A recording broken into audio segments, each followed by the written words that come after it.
Hey guys, இன்னைக்கு நாம அன்கண்ட்ரோல் love season 2ல 4வது கடைசி பாகத்தை பார்க்க போறோம். நான் இன்னைக்கு இந்த கதையை சித்தார்த்த சொல்ற மாதிரி சொல்றேன். இப்போ வாங்க வீடியோக்குள்ள போகலாம். கிட்டத்தட்ட 15 வருஷமா நான் நடக்காதுன்னு நினைச்சு ஏங்கிட்டு இருந்த ஒண்ணுதான் அன்னைக்கு நடந்தது. ராய் எனக்கு ப்ரப்போஸ் பண்ண எல்லாமே ஒரு கனவு மாதிரி இருந்தது. அதெல்லாம் உண்மைதானான்னு என்னால் நம்ப கூட முடியல. அந்த உணர்வு எப்படி இருந்ததுன்னு தெரியும். சில கனவுகள் முடியவே கூடாதுன்னு நம்ம இன்னும் கூட கொஞ்ச நேரம் தூங்கணும்னு நினைப்போம். அப்ப நம்ம மனசுல ஏற்படுற ஒரு உணர்வு மாதிரி. நம்ம ரொம்ப நாளா படிச்சிட்டு இருந்த ஒரு நாவலோட கடைசி பக்கத்தை படிக்கும் போது ஏற்படுற உணர்வு. வாழ்க்கையில ஏதோ பெருசா சாதிச்ச மாதிரி ஒரு உணர்வு. நம்மளோட கியூரியாசிட்டியை யாரோ திருப்திப்படுத்தின மாதிரி ஒரு உணர்வு. இந்த உலகத்துல தெரிஞ்சுக்க நீ எதுவுமே இல்லடா அப்படிங்கிற மாதிரி ஒரு முழுமையான உணர்வு ஏற்பட்டுச்சு. ராய் என்னோட வாழ்க்கை சந்தோஷங்களால நிரப்பிட்டு இருந்தோம். பட் இந்த சந்தோஷம் எல்லாம் ரொம்ப நாளைக்கு நீடிக்கல. எல்லா கே கப்பலும் ஃபேஸ் பண்ற அதே ப்ராப்ளத்தை தான் நாங்களும் ஃபேஸ் பண்ணோம். எங்களோட உறவு பத்தி ராயோட அப்பாவுக்கு தெரிய வந்தது. ஸோ ராய்க்கு அவசரமா கல்யாணம் பண்ணி வைக்க முடிவு பண்ணி ராய்க்கு பிளைண்ட் டேட்லாம் ஃபிக்ஸ் பண்ணிட்டு இருந்தாரு. பட் ராய்க்கு அது சுத்தமா பிடிக்கல. இதனால் வீட்டுல டெய்லியுமே ராய்க்கு அவரோட அப்பாவுக்கும் வாக்குவாதங்கள் தொடர்ந்து நடந்துட்டு இருந்தது. ராய் எங்க காதலுக்காக போராடிட்டு இருந்தான். அவனோட அப்பா குடும்ப கௌரவம், பிசினஸ் ரெப்புடேஷன் அதுக்காக போராடிட்டு இருந்தார். இதுக்கு இடையில என்னோட நிலைமை என்னன்னு எனக்கே தெரியாம இருந்தது. ஒரு பக்கம் என் மேல காதலோட சுத்திட்டு இருந்தாரு. இன்னொரு பக்கம் ராயோட அப்பா என் பையனை விட்டுட்டு போடான்னு கோபமா சொல்லியிருந்தா கூட பரவாயில்ல. பட் அவர் அப்படி சொல்லவே இல்லை. அதுக்கு பதிலா இந்த உறவு ஏற்பட்டதுல உன்னோட தப்பு மட்டும் இல்ல சேர்த்து. இந்த உறவு நீடிச்சதுன்னா இவ்வளவு நாள் நாங்க சேர்த்து வச்ச எல்லாமே மொத்தமா முடிஞ்சிடும். சோ நீ தாண்டா ஏதாவது பண்ணி நம்ம குடும்ப கௌரவத்தை காப்பாத்தணும் அப்படின்னு சொன்னார். நீங்க இதுல ஒரு விஷயத்த நோட் பண்ணணும். நம்ம குடும்ப கௌரவம்னு சொன்னார். இப்படி சொல்லும் போது என்னால என்ன பண்ண முடியும்? சோ ஒரு லெவலுக்கு மேல என்னால வாக்குவாதம் வேண்டாம் அப்படின்னு முடிவு பண்ணி நான் ராய் கிட்ட பேசினேன். அப்ப ராய் என்ன ஹக் பண்ணிக்கிட்டு, என் கூட இருக்கிறது உனக்கு பிடிக்கலையா, இல்ல என் மேல நம்பிக்கை இல்லையா அப்படின்னு கேட்டேன். அப்ப இது நம்பிக்கையை பத்தினது இல்ல மாஸ்டர். நம்மளோட இந்த உறவுக்கு எப்படி எந்த எதிர்காலமும் இருக்க போறதில்ல. சோ நீங்க உங்க அப்பா சொல்றதை கேட்டு நடக்கிறதா உங்களோட ஃபியூச்சருக்கு நல்லது அப்படின்னு நான் சொல்லி முடிக்கிறதுக்குள்ள, ஃபியூச்சருங்கிறது நாம உருவாக்குறது என்னடா, என்னோட ஃபியூச்சரை நான் உன் கூட சேர்ந்து உருவாக்க நினைக்கிறேன். சரி, எங்க நம்மளோட எதிர்காலத்தை உருவாக்குறது தானே கஷ்டம், நமக்கு இல்லைன்னா அப்படின்னு கேட்டேன். அப்ப நான் குழப்பத்தோட பார்த்தேன். அப்ப ராய், சித்தார்த் என் கூட வருவியாடா? நம்ம இந்த குடும்பம், இந்த பிசினஸ், இது எல்லாத்தையும் விட்டுட்டு நம்மள பிரிக்கவே முடியாத இடத்துக்கு போகலாம். நம்ம இப்படி பண்றதுனால நம்ம ஓடி போறோம்னு அர்த்தம் இல்லடா. நிஜமாவே உன்னை எவ்வளவு காதலிக்கிறேன்னு எல்லாருக்குமே நிரூபிக்கணும்னு ஆசைப்படுறேன். I really love you Sid அப்படின்னு சொன்ன. அப்ப நான் பட் மாஸ்டர் அதெல்லாம் சரியா வராது அப்படின்னு சொல்ல வந்தேன். பட் அப்பவும் என்ன தடுத்து, இதுக்கு மேல நீ எதுவும் பேசக்கூடாது, உன்னை கூட்டிட்டு போல நான் முடிவு பண்ணிட்டேன் சித்து. இப்ப நீ உன் மனசு சொல்றதை மட்டும்தான் கேட்கணும். மத்தவங்க சொல்றதை பத்தி யோசிக்க. உனக்காக ஒரு முடிவெடு, நமக்காக ஒரு முடிவெடுடா. நான் உனக்காக நாளைக்கு ஈவினிங் காஃபி ஷாப்ல 5 மணிக்கு மேல வெயிட் பண்ணிட்டு இருப்பேன். நீ வர வெயிட் பண்ண அப்படின்னு சொல்லிட்டு போ. அப்ப நாங்க பண்ண போறது சரியா தப்பா அப்படிங்கிற ஒரு குழப்பம் இருந்தாலும் ராய் மேல உள்ள நம்பிக்கையில அவ சொன்ன மாதிரி நான் 5 மணிக்கு அங்க போனேன். மணி 6 ஆச்சு, 9 ஆச்சு, 12 கூட ஆச்சு. பட் ராய் வரவே இல்லை. விடிய கால 5 மணியும் கூட ஆச்சு. அப்பவும் ராய் வரல. அதுக்கு பதிலா ராயோட அப்பா கிட்ட இருந்து கால் வந்தது. எங்கடா போன சேது, ராய் கல்யாணத்துக்கு ஒத்துக்கிட்ட தெரியுமா? நேற்று நைட்டு ஃபுல்லா அந்த பொண்ணு கூட தான் ஸ்டே பண்ணி இருந்திருக்கான். இப்பதான் கால் வந்தது. சோ நீ சீக்கிரம் வீட்டுக்கு வா, நம்ம அந்த பொண்ணோட ஃபேமிலி மீட் பண்ண போறதுக்கு எல்லாம் அரேஞ்ச்மெண்ட் பண்ணணும் அப்படின்னு சந்தோஷமா சொல்லிட்டு இருந்தாரு.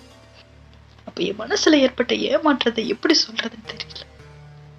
ஒவ்வொரு முறையும் என் மனசுல நம்பிக்கையும் ஆசையும் ஏற்படுத்திட்டு, எப்படிடா அதை உடைக்க உனக்கு மனசு வரும் அப்படின்னு ராயை திட்டிக்கிட்டே நான் வீட்டுக்கு போனேன். நான் வீட்டுக்கு போன கொஞ்ச நேரத்துல ராயுமே உள்ள வந்தவன் என் பேண்ட்ல இருக்கிற டேட்டை பார்த்து நான் அவனுக்காக வெயிட் பண்ணிட்டு இருந்ததை புரிஞ்சுக்கிட்டேன். என்ன மன்னிச்சிரு சித்து, நேத்து என்னால வர முடியல, நான் கொஞ்சம் பிஸியா இருந்துட்டேன் அப்படின்னு சொல்லிட்டு என் கையை பிடிச்சு. நைட்டு ஃபுல்லா நான் பணியில இருந்ததால என்னோட கை ஃபுல்லாவே சில்லுன்னு இருந்தது. அதை ராய் கவனிச்சுட்டு, ஏன்டா இவ்வளவு சில்லுன்னு இருக்க, நீ ஃபர்ஸ்ட் என் கூட வா, ஹாட் பாத் பண்ணிக்கோ, அப்பதான் சரியாகும் அப்படின்னு கூப்பிட்டு. பண்றதெல்லாம் பண்ணிட்டு எதுவுமே நடக்காத மாதிரி எப்படி நான் நடந்துக்கிறேன் அப்படின்னு நினைச்சிட்டு அவன் கைய உதறி விட்டுட்டு, என்ன தொடாதீங்க மாஸ்டர் அப்படின்னு கத்து. அப்போ ராய், இப்படி இருந்த ஜென்னி வந்துருண்டா அப்படின்னு சொன்ன. அப்ப நான் டக்குன்னு, நீங்க கல்யாணம் பண்ணிக்க போறீங்கல்ல, உங்க அப்பா எல்லாமே சொல்லிட்டாரு மாஸ்டர் அப்படின்னு சொன்ன.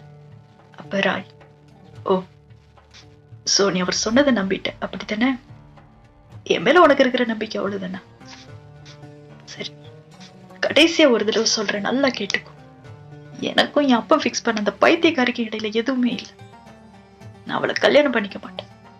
அவளை மட்டும் இல்ல, எந்த பொண்ணையுமே நான் கல்யாணம் பண்ணிக்க மாட்டேன் அப்படின்னு சொன்ன. அப்ப நான், எப்படி மாஸ்டர் பண்ணிப்பீங்க? அப்படி பண்ணாத உங்களோட ஃப்ரீடம் போயிரும்ல, நீங்க நினைச்சதெல்லாம் பண்ண முடியாது சரியா அப்படின்னு முதல் முறை அவனை எதிர்த்து பேச ஆரம்பிச்சு. ராய் குழப்பத்தோட, என்ன சொல்ல வர சித்து அப்படின்னு கேட்டான். அப்ப நான், உங்களை கேட்க சொல்ல நிறைய விஷயங்கள் இருக்கு மாஸ்டர், பட் அதெல்லாம் வெளிப்படையா சொன்னேன். நான் உங்களுக்கு யாரு மாஸ்டர்? உங்களை பொறுத்தவரை ஒரு வாழ்நாள் அடிமை. இந்த அடிமைக்கு உங்க மேல கோபப்படவும் உரிமை கிடையாது, உங்களை கேள்வி கேட்கவும் உரிமை கிடையாது. எனக்கு இருக்கிற ஒரே உரிமை கீழ்படுகிறது மட்டும்தான். நீங்க நில்லுன்னா நிக்கணும், படுனா படுக்கணும், அது எத்தனை முறையா இருந்தாலும் எங்க இருந்தாலும் சரி. ஆனா எதுவும் கேட்க கூட நீங்களா பார்த்து ஏதாவது தருவீங்க. இந்த மாதிரியான ஒரு ஜென்மத்தோட இருக்கிறத விட ஒரு பொண்ணு கூட இருக்கிறது தானே உங்களுக்கு சந்தோஷத்தை தரும். நீங்க எனக்காக எந்த கடமை நிறைவேற்ற வேண்டியதில்லை மாஸ்டர். கொடுத்த எந்த வாக்க பத்தியும் கவலைப்பட வேண்டியதும் இல்லை. ஏன்னா உங்களை பொறுத்தவரை நான் எல்லிஸுக்கு பதிலான ஒரு சப்ஸ்டியூட் தானே, ஒரு நாய் மாதிரி அப்படின்னு சொன்ன. ராய் ஓங்கி ஒரு அறை விட்டுட்டு, இவ்வளவுதான்டா நீ என்ன புரிஞ்சுக்கிட்டதா அப்படிங்கிற மாதிரி என்ன ஒரு பார்வை பார்த்துட்டு எதுவுமே சொல்லாம அங்க இருந்து போன.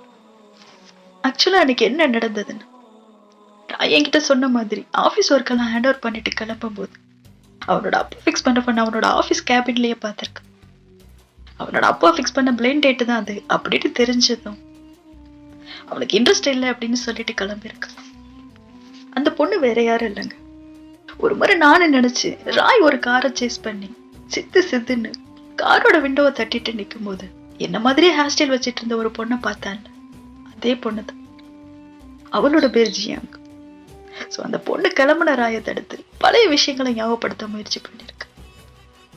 ராய்க்கு எதுவும் ஞாபகம் இல்லை. சோ அவன், சரியா நீ சரியான ஞாபகம் மறதி கேஸா இருக்க, உன்னை டேட் பண்ணலான்னு நினைச்சு என்னோட டிரைவரை கூட நான் சென்ட் பண்ணிட்டேன். சோ போற வழியை என்ன டிராப் பண்ணிட்டாது போ அப்படின்னு கேட்டிருக்கான். விடமாட்ட போலன்னு நினைச்சிட்டு இவனும் கார்ல ஏத்திருக்கான். அங்க கார்ல ஜியாங், சரி என்ன ரிஜெக்ட் பண்றதுக்கு காரணம் உன் கூட ரோட்ல பார்த்தேன் அந்த பொண்ணு தானா அப்படின்னு கேட்டிருக்கான். அப்ப ராய் தான் ஒரு கேன்னு சொல்லியிருக்கு. அவ்வளவுதான்.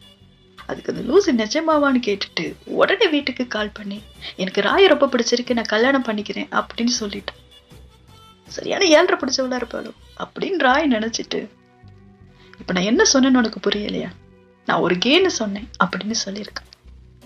அதுக்கு அந்த பைத்தியக்காரி, இருந்துட்டு போ, எனக்கு இப்படிப்பட்ட ஒரு ஆள் தான் தேவைப்படுது, நான் ஒரு சூப்பர் ஐடியா வச்சிருக்கேன் கேளு. எனக்கு இந்த கல்யாணம் கமிட்மெண்ட்ல எல்லாம் சுத்தமா இஷ்டம் கிடையாது. நம்ம வெளி உலகத்துக்கு கல்யாணம் பண்ணிக்கலாம், தனிப்பட்ட வாழ்க்கையில சுதந்திரமா இருக்கலாம். எனக்கு கல்யாணம் பண்ணிட்டு நீ யாரு கூட இருக்குன்னு நினைக்கிறேன் இருந்துக்கோ, எனக்கு அதுல எந்த ப்ராப்ளமும் இல்லை அப்படின்னு சொல்லியிருக்க. அப்ப ராய், இது கன்ஃபார்மா மரக்கல்லாட்ட கேஸ் தான் அப்படின்னு நினைச்சிட்டு, எம்ம தாய நீ ஃபர்ஸ்ட் காரை விட்டு கீழங்க அப்படின்னு சொல்லியிருக்க. இப்ப இந்த லூசு, சரி நான் ஏன் இந்த கல்யாணத்தை பண்ணிக்கணும்னு நினைக்கிறேன்னு உனக்கு தெரிஞ்சு காசியா இல்லையா அப்படின்னு கேட்டுட்டு, ராய் அதுல இன்ட்ரெஸ்ட் இல்லைன்னு சொன்னதும், அப்புறம் என்ன குறை சொல்லாத அப்படின்னு சொல்லிட்டு ஒரு எலக்ட்ரிக் ஷாக்கரை வச்சு ராய மட்டையாக்கி தான் கூட நைட்டு ஃபுல்லா வச்சுட்டு இருந்திருக்க. ஒரு அணியும் நடக்கலனாலும் வெளிப்பார்வைக்கு அப்படி தெரியாதுல்ல. சோ அதை வச்சு ராய கல்யாணம் பண்ணிக்கலாம் அப்படின்னு முடிவு பண்ணி அந்த மாதிரி பண்ணியிருந்தான். பட் இதெல்லாம் எனக்கு அப்ப தெரியாது. என் மனசுல ஒரு நம்பிக்கையை ஏற்படுத்திட்டு இது ஃபுல்லா ஒரு பொண்ணு கூட இருந்துட்டு வந்து எதுவுமே நடக்காத மாதிரி நைட்டு பிஸியா இருந்தேன்னு சொல்றேன்ல, எந்த பொண்ணையும் கட்டிக்க மாட்டேன், வச்சுக்கதான் செய்வேங்கிற மாதிரி டைலாக் பேசுறல அப்படின்னு காண்டாகிதான் நான் ராய் கிட்ட அந்த மாதிரி பேசுறேன். பட் அந்த லூஸ் அதோட நிறுத்தல. எங்க வீட்டுல ஜியாங் நினைச்ச மாதிரி என்கேஜ்மெண்ட்டுக்கு பிளான் பண்ணாங்க. அப்ப ராய் அந்த பேரண்ட்ஸ் கிட்ட அந்த பைத்தியக்காரி சொல்றதை நம்பாதீங்க, அப்படி எதுவும் நடக்கல அப்படின்னு சொல்ல முயற்சி பண்ண. பட் அவங்களும் என்ன மாதிரியே நம்பல. இப்படி ராயோட ஃபேமிலி அந்த ஜியாங் ஃபேமிலியை மீட் பண்றதுக்காக கிளம்பி போனாங்க. பட் அதே நேரத்துல ஜியாங் கிளம்பி ராயோட வீட்டுக்கு வந்து, அப்ப நானும் இன்னொரு குக்கு மட்டும்தான் வீட்டுல இருந்தோம். அவதான் ராய் கட்டிக்க போற பொண்ணுன்னு தெரிஞ்சதும் ராய் வீட்டுல இல்ல அப்படின்னு சொன்ன. பட் அந்த லூசு, உன் வருங்கால எஜமானிய வெளியே நிக்க வச்சுதான் பேசுவியா அப்படின்னு சொல்லிட்டு உள்ள வந்த. உள்ள வந்தவ எனக்கு பசிக்குது, சோ நண்டு பண்ணி கொடு அப்படின்னு சொல்லி கேட்டேன். அப்ப நானும் பண்ணி கொடுத்தேன். அப்ப அவனும் நைட்டு ராய்க்கும் அவளுக்கு நடக்காத ஒன்ன பத்தி நடந்த மாதிரி பேசி என்ன வெறுப்பேத்திக்கிட்டு அந்த நண்டை ஃபுல் கட்டு கட்டிட்டு இருந்தான். சரியான சோத்து முட்டையா இருப்பாளோ அப்படின்னு நான் நினைச்சிட்டு இருக்கும் போதே டக்குன்னு வயிறு வலின்னு துடிக்க ஆரம்பிச்சிட்டேன். அப்ப நாங்களும் பதறி அடைச்சு ஹாஸ்பிட்டல் அட்மிட் பண்ண. கெட்டு போன நண்டு சாப்பிட்டதால தான் அவளுக்கு ஃபுட் பாய்சன் ஆயிருக்கு அப்படின்னு டாக்டர் சொன்னாங்க. சத்தியமா நான் அப்படி பண்ணல. பட் நான் தான் ராய்க்காக வேணும்னு அப்படி பண்ண மாதிரி பிரேமாச்சு. அதுவும் அவளோட வேலையா கூட இருக்கலாம், பட் எனக்கு தெரியல. இந்த ராய் கூட அன்னைக்கு ஹாஸ்பிட்டல்ல நான் இருக்கும்போது என்னை தாண்டி அந்த செஃப் கிட்ட போய் விசாரிச்சுட்டு இருந்தேன். அவ சாப்பிட்ட ஃபுட்டை பண்ணது நான் தான் அப்படின்னு அந்த குக்கு சொன்னதும் ஒரு பார்வை பார்த்துட்டு என்கிட்ட எதுவுமே பேசாம என்ன கிராஸ் பண்ணி போனா பாருங்க. அந்த நிமிஷம் இனியும் நம்ம இங்க இருக்கிறதுல எந்த அர்த்தமும் இல்லைன்னு தோணுச்சு. என் மேல நம்பிக்கை வச்சு என்ன நேசிக்க யாரும் இல்லைன்னு தோணுச்சு. பத்தாவதுக்கு ராயோட அப்பா என்ன வர சொல்லி பேசினார். இன்னைக்கு நடந்ததுல உன்னோட பங்கு இருக்கா இல்லையா அது எனக்கு தெரியாது.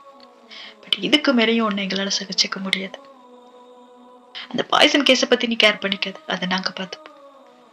உன்னை ராய்க்காக தான் இத்தனை வருஷமா இந்த வீட்டுல வச்சிட்டு இருந்தோம். அதே ராய்க்காக தான் நீங்க 2 பேரும் பண்ணது கீழ்த்தனமான வேலையை கூட பொறுத்துட்டு. பட் இந்த முறை இதுக்கு மேலே நீங்க இருக்கிறத என்னால அனுமதிக்க முடியாது சித்து. நீ போயிடு சித்து. எவ்வளவு தூரம் முடியுமோ அவ்வளவு தூரம் போ. எப்பவுமே திரும்பி வந்துடாது. குறிப்பா ராயோட வாழ்க்கையில போறதுக்கு முன்னாடி ராய் கிட்ட ஒழுங்கா நடந்துக்கும். அண்ட் நாங்க சொல்லிதான் கிளம்புறதா காட்டிக்காது. அவன்கிட்ட நல்ல விதமா பேசு. 20 வருஷமா உன்னை வளர்த்து மனுஷனாக்குனதுக்கு ஒரு நன்றி கடனா இதை பண்ணு. ராயை விட்டு ஒரேடிய போயிரு அப்படின்னு சொன்னார். அனாதையா பிறந்து வளர்றவங்களோட வாழ்க்கை பெரும்பாலும் இப்படித்தான் இருக்கும். எல்லாரும் இரக்கம் காட்டுவாங்க. உண்மையான அன்பை காட்டன்னு பார்த்தா யாருமே இருக்க மாட்டாங்க அப்படின்னு மட்டும்தான் எனக்கு அன்னைக்கு தோணுச்சு. அன்னைக்கு நைட்டு நான் ராய் கிட்ட பேசினேன். ராய்ஜி அங்க ஃபுட் பாய்சன் ஆனதை பத்தி என்கிட்ட பேசினேன். என்ன நடந்ததுன்னு கேட்டேன். அப்ப நான் நீ என்ன தெரிஞ்சுக்கணும் அப்படின்னு கேட்டேன். அப்ப ராய், எதுவா இருந்தாலும் என்கிட்ட உண்மையை சொல்ல சித்து. நீ என்ன பண்ணியிருந்தாலும் நான் உனக்கு தான்டா துணையா இருப்பேன். அப்புறம் உன்னை பாதுகாக்கவும் செய்வேன் அப்படின்னு சொன்ன. அப்ப நான் ஆமாடா, உன்னோட துணையை தான் நான் ஹாஸ்பிட்டல்லையே பார்த்தேன் அப்படின்னு நினைச்சிட்டு, நீங்க கல்யாணம் பண்ணிக்க போறது எனக்கு பிடிக்கல மாட்டேன், சோ நான் தான் அப்படி பண்ணேன் அப்படின்னு சொன்னேன். அப்ப ராய் சித் அப்படின்னு சொன்ன. அப்ப நான் மாஸ்டர் தேங்க்யூ. 22 வருஷ வாழ்க்கை எனக்கு கொடுத்ததுக்கு, என்ன ஆர்ஃபனேஜ்ல செலக்ட் பண்ணதுக்கு, எனக்குன்னு வீடு கொடுத்ததுக்கு, எனக்குன்னு ஒரு ஜாப் கொடுத்ததுக்கு, அப்புறம் உங்களையும் எனக்காக கொடுத்தீங்கல்ல, அதுக்காகவும். பட் மன்னிச்சிருங்க மாஸ்டர், என்னால உங்களுக்கு எதுவுமே கொடுக்க முடியல. எப்போ உங்களுக்கு தொல்லையை மட்டும்தான் நான் கொடுத்துட்டு இருந்திருக்கேன். உங்களுக்கு உங்க பேரண்ட்ஸுக்கு இடையில சண்டை வர காரணமா இருந்திருக்கு. அப்புறம் இன்னைக்கு உங்களுடைய கல்யாண வாழ்க்கை கூட நாளைக்கு முயற்சி பண்ணிருக்கேன் அப்படின்னு சொல்லிட்டு இருந்தேன். அப்ப ராய் என்ன ஹக் பண்ணிக்கிட்டு, சித்தி என் கூட வந்துருடா, நம்ம இங்க இருந்து எல்லாத்தையும் விட்டுட்டு போயிடலாம், இந்த முறை நிச்சயமா நான் லேட் பண்ண மாட்டேன்டா அப்படின்னு சொன்னேன். அப்ப நான் அவனை விலைக்கு விட்டுட்டு, ரொம்ப லேட் ஆயிடுச்சு, நீங்க போய் தூங்குங்க மாஸ்டர் அப்படின்னு சொல்லிட்டு நான் போனேன். ஒரேடியா ராய விட்டுட்டு நான் ஒரேடியா தான் போறேன்னு தெரிஞ்சிருந்தா அந்த நைட்டை விடியாமலே பார்த்துட்டு இருந்திருப்பாரு. பட் நான் யாருக்கிட்டையும் சொல்லாம ஏர்னிங் மார்னிங் ஜாகிங் போற மாதிரியே நான் வீட்டை விட்டு வெளியே போனேன். என்னோட பிரிவு ராயன் ரொம்பவே நிலை கொலைய வச்சது. பைத்தியம் பிடிச்சவ மாதிரி ரோடு பாரு வீடுன்னு அவனுக்கு தெரிஞ்ச அவனுக்கு கற்பனை கேட்டுன்னு இடம் தூரம் வரைன்னு தேடி அலைஞ்சு ஒரு நாள் 2 நாள் இல்ல 3 வருஷம். இந்த 3 வருஷத்துல அவன் தூங்குனது என்னோட படுக்கையில, போட்டுக்கிட்டது நான் விட்டுட்டு போன என்னோட ஆடைகள், உட்காந்து வேலை பார்த்தது என்னோட கேபின்லன்னு என்னை ஞாபகப்படுத்துற எந்த ஒன்னையுமே அவன் விடல. ராயோட இந்த 3 வருஷ தேடுதல் போராட்டம் அவனோட பேரண்ட்ஸ் கிட்டயுமே மாற்றத்தை ஏற்படுத்துச்சு. என்ன தேட செட் பண்ண ஆளுங்க கூட கலைச்சு போனாங்க. பட் ராய் கலைச்சும் போகல, என்ன தேடுறதை நிறுத்தவும் இல்லை. நம்ம உண்மையா காதலிச்சா அந்த காதலை அடைய இந்த யூனிவர்ஸை ஹெல்ப் பண்ணணும்னு சொல்லுவாங்க. அந்த அதிசயம் ராய்க்குமே நடந்தது. ஒரு நாள் பிசினஸ் மீட்டிங்காக போன ராயோட கண்ணில் கார்னர் பட்டுட்டேன். கார்னருக்குமே நான் எங்க இருக்கேன்னு தெரியும். பட் அவனோட ஷேர்ஸை பாதுகாத்து அவன் காலேஜை கம்ப்ளீட் பண்ணதும் அது அவனோட பேருக்கே மாத்தி நான் அதை அவனுக்கு அனுப்பி வச்சிருந்தேன். அந்த போஸ்டல் பில்லு மட்டும் கார்னர் கிட்ட இருந்து ராய்க்கு கிடைச்சது. அந்த போஸ்டல் பில்ல வச்சு என்ன தேட ஆரம்பிச்சேன். ஃபைனலா அந்த ஏரியாவை சுத்தி சுத்தி என் முன்னாடியே வந்து நின்னான். நானும் ராயை விட்டுட்டு போனதுக்கு அப்புறம் நிறைய கஷ்டங்களை பார்த்தேன். மனசளவிலும் சரி உடல் அளவிலும் சரி. ஒரு கார் ஆக்சிடென்ட்ல என்னோட காலை கூட இழந்தேன். அதுக்கப்புறம் அதுல இருந்து மீண்டு வர எனக்கு பல மாசங்கள் ஆச்சு. அப்புறம் என்னோட வாழ்க்கைக்காக சின்ன சின்ன வேலைகள் பார்த்துட்டு இருந்தேன். அதுல ஒரு வேலை தான் தோட்டக்கார வேலை. நான் இந்த ஏரியால இருந்த பார்க்கல பார்ட் டைமா செடிகளுக்கு தண்ணி ஊத்துற வேலையுமே பார்த்துட்டு இருந்தேன். அந்த பார்க்ல தான் நான் ராய மறுபடியும் பார்த்தேன். நான் ராய் அவன் பார்க்குக்கு வந்த போதே பார்த்துட்டேன். பட் நான் மாஸ்க் கேப் யூனிஃபார்ம்னு இருந்ததில்ல. ராய்க்கு என்ன அடையாளம் தெரியல. நானுமே என்னை வெளிப்படுத்திக்க விரும்பல. சோ அப்படியே கண்டுக்காம நான் என் வேலையை பார்த்துட்டு இருந்தேன். அப்ப சித்தார்த்தன் என் பின்னாடி இருந்து சத்தம் கேட்டது. ஐயோ பின்மண்டையை வச்சே கண்டுபிடிச்சிட்டானே அப்படிங்கிற மாதிரி நான் அங்கிருந்து நகலை பார்த்தேன். அப்ப அவன் என் முன்னாடியே வந்து நின்னான். சத்து நில்லுடா அப்படின்னு. அப்பனா நீங்க யாரோ நினைச்சு என்கிட்ட பேசிட்டு இருக்கீங்க அப்படின்னு சொன்ன. அப்ப ராய் என் சித்து யாருன்னு எனக்கு தெரியும்டா அப்படின்னு சொல்லிட்டு என் மாஸ்க கலட்டி எரிஞ்சிட்டேன். அப்ப அந்த ஆக்சிடென்ட்ல பட்ட தழும்பை பார்த்து ஷாக் ஆகி என்னாச்சுன்னா உனக்கு அப்படின்னு அக்கறையா கேட்டேன். அப்புறம் நானும் அந்த கார் ஆக்சிடென்ட் பத்தி சொல்லிட்டேன். பிசினஸ்க்காக இங்க வந்திருக்கீங்களா?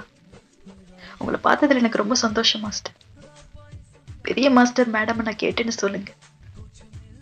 அவங்க கிட்ட இந்த ஆக்சிடென்ட் பத்தி எல்லாம் சொல்லிடாதீங்க. மேடம் ரொம்பவே வருத்தப்படுவாங்க. நான் கிளம்புறேன் மாஸ்டர் அப்படின்னு சொல்லிட்டு நான் கிளம்புறேன்.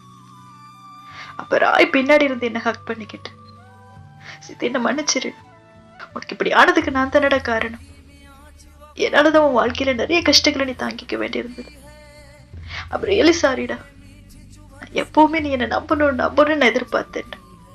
பட் அந்த நம்பிக்கை தகுதி நான் ஒரு முறை கூட நடந்துக்கல. பல முறை என்னோட கோபத்தால காரணமே இல்லாம உனக்கு காயப்படுத்திருக்கேன். ஒவ்வொரு முறை நான் கோபப்படும் போது என்னோட உணர்வுகளை பத்தி தான் நான் கவலைப்பட்டேன் தவிர உன்னோட உணர்வுகளை பத்தி நான் கவலைப்பட மறந்துட்டேன். அப்படி ரியலி சாரிடா. பட் என்னால சத்தியமா நீ இல்லாம வாழவே முடியாதுடா. உன்னை 3 வருஷத்துக்கு அப்புறம் நாயா பைய தேடி அலைஞ்சு நான் இன்னைக்கு கண்டுபிடிச்சிருக்கேன். என்னோட தேடுதலுக்காகவாது எனக்கு இன்னொரு வாய்ப்பு கொடுப்பியா பிளீஸ் அப்படின்னு சொன்ன. அப்பனா மாஸ்டர் தேங்க்யூ. நான் நீங்க வருவீங்கன்னு நினைச்சு கூட பார்த்ததில்ல மாஸ்டர். எனக்காக தனியால 3 வருஷம் தேடிட்டு இருப்பீங்கன்னு எதிர்பார்க்கல. நீங்க என்ன தேடுவீங்க, என்ன பார்க்க வருவீங்க அப்படிலாம் கனவு காண்றது அர்த்தம் இல்லாததுன்னு நான் நினைச்சிட்டு இருந்தேன். பட் நீங்க வந்திருக்கீங்க மாஸ்டர். உங்களை பார்த்துட்டு. பட் மாஸ்டர் நீங்க பாஸ்ட்ல என்ன பேசுனீங்க என்ன பண்ணீங்க அதெல்லாம் எனக்கு எப்பவுமே ஒரு ப்ராப்ளமா இருந்ததே இல்லை மாஸ்டர். ஏன்னா என்ன சந்தோஷப்படுத்து எல்லாத்தையும் மறக்கிறதுக்கு உங்களோட ஒரு பார்வை எனக்கு போதுமானதா இருக்கு. பட் இப்ப எனக்குள்ளயுமே நிறைய மாற்றங்கள் வந்திருக்கு மாஸ்டர். என்னால திரும்ப வர முடியாது. நீங்க தான் பாக்குறீங்களா நான் இப்ப எப்படி இருக்கேன். ஒருவேளை நான் திரும்ப வந்தா கூட உங்களுக்கு ஒரு சுமையா இருப்பேனே தவிர என்னால எதுவுமே பண்ண முடியாது. அப்படி நான் சொல்லிட்டு இருக்கும்போது ராய் நீ பேசின வரைக்குமே போதுண்டா அப்படின்னு நினைச்சிட்டு டக்குனு கிஸ் பண்ணிட்டான். அப்புறம் சொன்ன, யாரா இருந்தாலும் நீ இப்போ என்னோட சித்துதான்டா. எனக்கு மட்டுமே சொந்தமான சித்து. எனக்கு அது ஒன்னே போதும். நீ என்கிட்ட கோபப்பட்டாலும் சரி, இல்ல அந்த கோபத்துல என்ன ஒரு 4 அரை அரைஞ்சா கூட எனக்கு பரவாயில்ல. உன்னை நான் அப்படியே ஏத்துக்க ஆசைப்படுறேன் சித் அப்படின்னு சொன்ன. அப்ப நான் பட் உங்க பேரண்ட்ஸ் மாஸ்டர் அப்படின்னு சொன்ன. அப்ப ராய், அவங்க இனிமே நமக்கு ஒரு தடையா இருக்க மாட்டாங்க சித். அவங்க மட்டும் இல்ல, நமக்கு தடையா இனி யாருமே வர போறதில்ல. நான் உனக்கு ப்ராமிஸ் பண்றேன்டா, நான் என் வாழ்நாள் முழுக்க உன்னை மட்டுமே காதலிப்பேன் சித். அன்று நான் உயிரோட இருக்கிறவர் உன்னை எப்பவுமே பத்திரமா பார்த்துப்பேன் அப்படின்னு சொன்ன. அப்ப நான் மாஸ்டர் அப்படின்னு சொன்ன. அப்ப ராய், இனி நான் எப்பவுமே உனக்கு மாஸ்டர் கிடையாது ராய், எப்பவுமே உன்னோட ராய் மட்டும்தான்டா அப்படின்னு சொல்லிட்டு என்ன கிஸ் பண்ண. ஃபைனலா எங்களுக்கு இடையில இருந்த மாஸ்டர் ஸ்லேவ் ரிலேஷன்ஷிப் நிரந்தரமா உடைஞ்சு காதலுங்கிற உறவை சொல்லி நான் ஆசைப்பட்ட ராஜகுமாரனா என்னோட ராய் என்ன அங்க இருந்து கூட்டிட்டு போன. நான் ஆசைப்பட்ட என்னோட கனவு வாழ்க்கையை எனக்காக கொடுத்த. இதோட அன்கண்ட்ரோல் லவ் சீசன் 2 சீரீஸ் முடியுது. Thank you so much for watching guys. மீண்டும் ஒரு நல்ல பயணத்தில் சந்திக்கலாம். இது ஜோதாவின் திரை தேடிய பயணம். தேங்க்யூ.